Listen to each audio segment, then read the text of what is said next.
It's time for the Armageddon between Hikaru Nakamura and Wei Yi here. And they shake hands. Hikaru with the white pieces opens with 1b3. He has 10 minutes and a must-win scenario.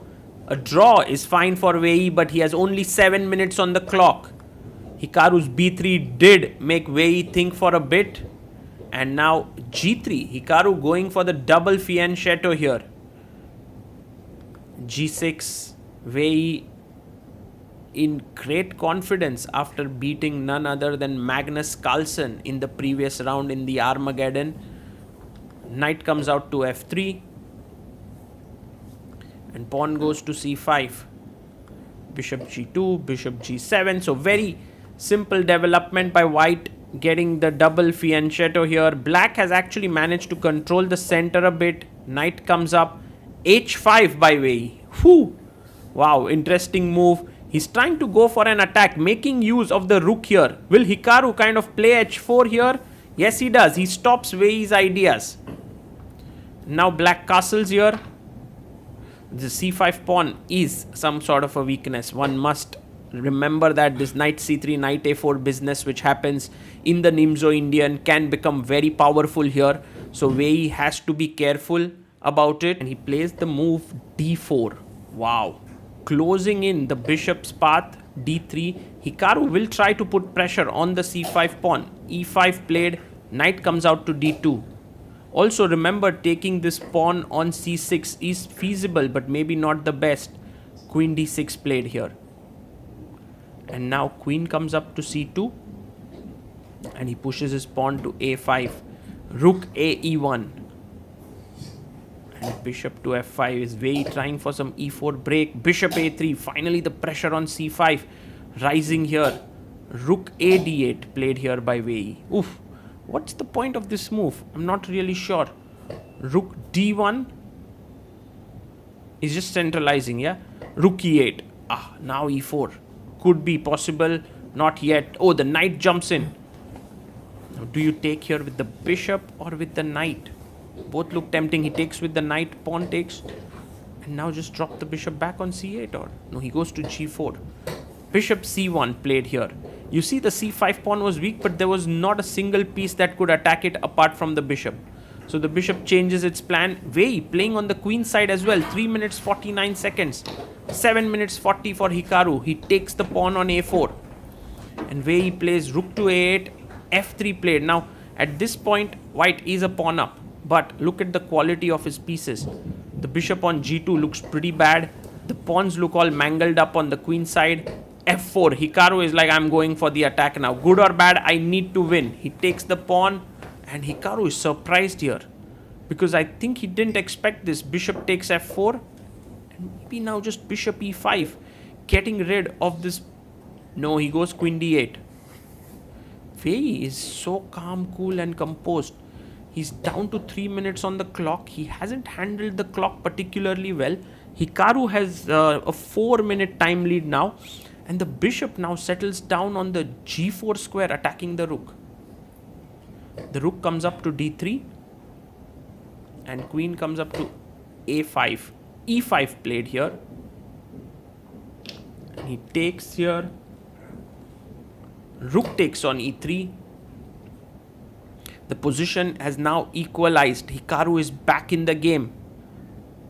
Should you take here? Queen takes a4 is the question. But after takes, the bishop takes c6 is going to lose out. So he goes rook e6, defending the c6 pawn. Wei Yi has only 1 minute 52 seconds. He needs to make 13 more moves in the position. Not an easy task by any stretch of imagination here. But Hikaru taking his time here. He has 6 minutes 40 seconds. He's trying to figure out what is the way in which he can play. We are now trying to keep it all real time here.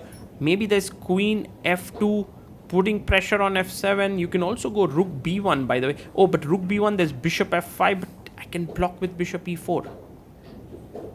So Hikaru plays his queen to f2. And Wei Yi has to speed up now. But he can take on a4. Yes, he takes it. Is there some discovery here? Can the bishop move? Putting pressure on f7. Hikaru needs to play quickly on his clock. because if he takes time, Wei Yi is much better here now. Queen takes c4, another pawn bites the dust. King h2 played by Hikaru.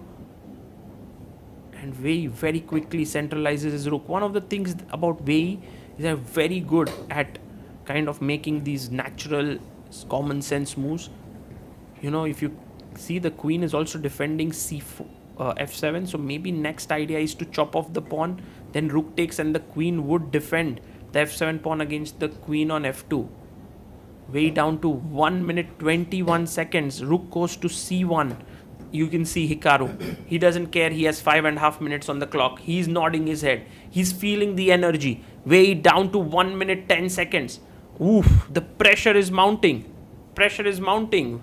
Wei Yi's position is great, but his clock time not so much. He takes it. He takes the pawn. Hikaru actually moving away from here was not great, but isn't rook takes c5 losing a piece here? Well, rook takes c5. There is this insane move, queen b6 pinning here, and Wei Yi might have spotted it. Takes. Queen b6. Oh, exquisite. Exquisite. Beautiful. If bishop e5, rook e5. If rook takes e5, queen takes f2, rook e8, king g7. This is actually a great position for black because the white king is weak here. So this is not just great calculation, but also great assessment of the final position. And Wei Yi down to 58 seconds now. Hikaru has 5 minutes 23 seconds on his clock. And you can see Hikaru now rightly taking some time, because on one hand he can play rook c2. It's a move, but the queens get traded and he cannot win that position, you know. He would be a pawn down. But on the other hand, how does he keep the juice flowing in the position? Like queen c2, then there is bishop takes f4. And if you go rook e6, I have an intermezzo with a check, and then I pick up. So he goes rook c2, takes, and it's kind of unfortunate. But now Wei Yi has 56 seconds to work this out. They are on move 36, so 1 second increment will begin in less than 4 moves. a4, and I think Wei Yi can feel it that he'll win this game. He's very close to it, you know, beating Carlsen first and then Hikaru in Armageddon. Maybe that just is insane, even more difficult than classical games, I would say. These two players are so good at speed chess. And look at Hikaru there. He knows that now it's difficult for him here. Pushes the pawn, rook a3. Now it's all about speed. Check. And yeah, if he wants to continue playing for a win, there's king f2. But I mean, there's no way. He's just going to play rook d2, rook d1. And yeah, you can see the famous Hikaru expressions here. Of course, he's unhappy. King f2 check, king f1. He wants to win. Rook b6, rook comes back. But now Wei Yi is winning. Okay, maybe there's rook c2, but then there's bishop c6. Why not start with c5? He plays bd5. Aha. That's a smart move by Wei Yi, who just needs a draw. And once you trade, pawn push, rook b2, a6. The pawn is going forward, but then check, and it is going to end in a draw there. Hikaru is smiling, not so happily there. He's unhappy with his position. He's shaking his head. Wei Yi as calm as ever. He knows the victory is within his grasp.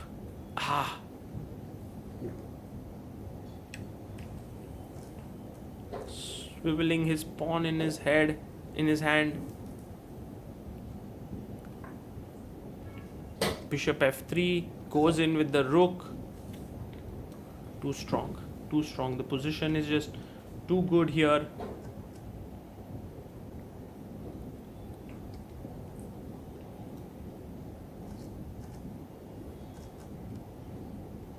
And is there any way to keep this going now? I think there's none. He goes here. Bishop takes f3. Rook takes. Check. King here. Rook h2. King here. Rook check. And a draw has to be agreed. Can't do much. Wei is going to win this Armageddon here. And what nice play by Wei Yi. Just amazing. And Hikaru is saying something to Wei Yi there. Wei Yi, whew. Well, this guy is a killer, yeah, on the board. He has now won 2 Armageddon games, one with Magnus, now with Hikaru, and surely he is not someone that you can underestimate in this format.